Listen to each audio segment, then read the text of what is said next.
আসসালামু আলাইকুম, welcome everyone to my blog. তো সবাইকে গুড মর্নিং। এখন আমি জমেটো মাঠের পাশ দিয়ে যাইতেছি। মাঠটা কিন্তু খুবই সুন্দর। বিকেলবেলা সবাই এখানে খেলাধুলা করে, আর রোডটাও অস্থির, খুবই ভালো লাগতেছে। আর এখানে অনেকে বাঁশ বিক্রির জন্য নিয়ে আসছে, দেখতে খুবই ভালো লাগতেছে। আর সূর্যটা উঠে গেছে। আর সকালবেলা এই কুকুররা ঘুমিয়েছিল, ওদেরকে আমি ডেকে উঠাইছি। এই তো এখন ওরা আমার ক্যামেরার দিকে তাকিয়ে রয়েছে। আর এই তো আবার কি হয়ে গেছে যে ভাই কি করতেছি আমি।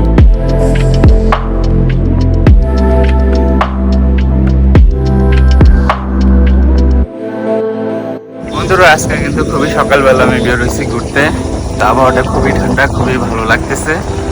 দেখেন রোড ভিউটা অস্থির লাগতেছে। আপনারা সকালবেলা বেরোতে পারেন, আপনাদের অনেক ভালো লাগবে।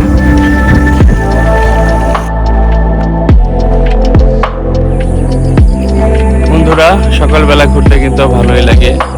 দেখতে পারতেছেন আবহাওয়াটা খুবই ঠান্ডা, আর সূর্যটা মাত্র উঠতেছে।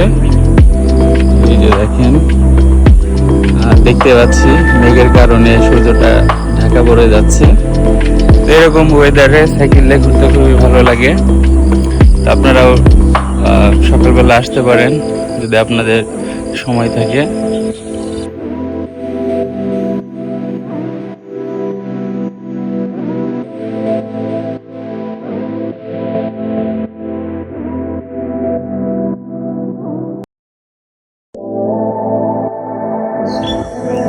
বন্ধুরা, অন্যান্য জায়গার মতো এই জায়গাটাও কিন্তু আমার অনেক ভালো লাগে, কারণ এই জায়গাটা প্রাকৃতিক পরিবেশ সব জায়গার থেকে অন্যরকম।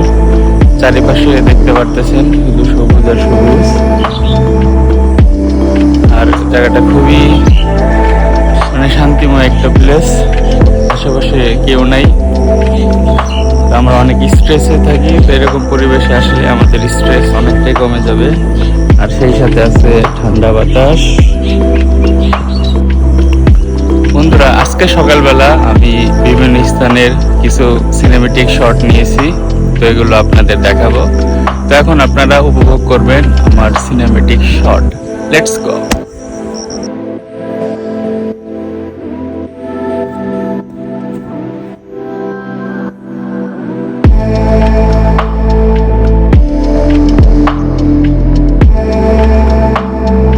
বন্ধুরা, দেখতে পাচ্ছেন আমি ঘেমে আমার অবস্থা খুবই খারাপ, কারণ আমি অ্যাটলিস্ট 20 কিলোমিটার মতো সাইকেল রাইড করেছি। এই জন্য আমি অনেকটাই ঘেমে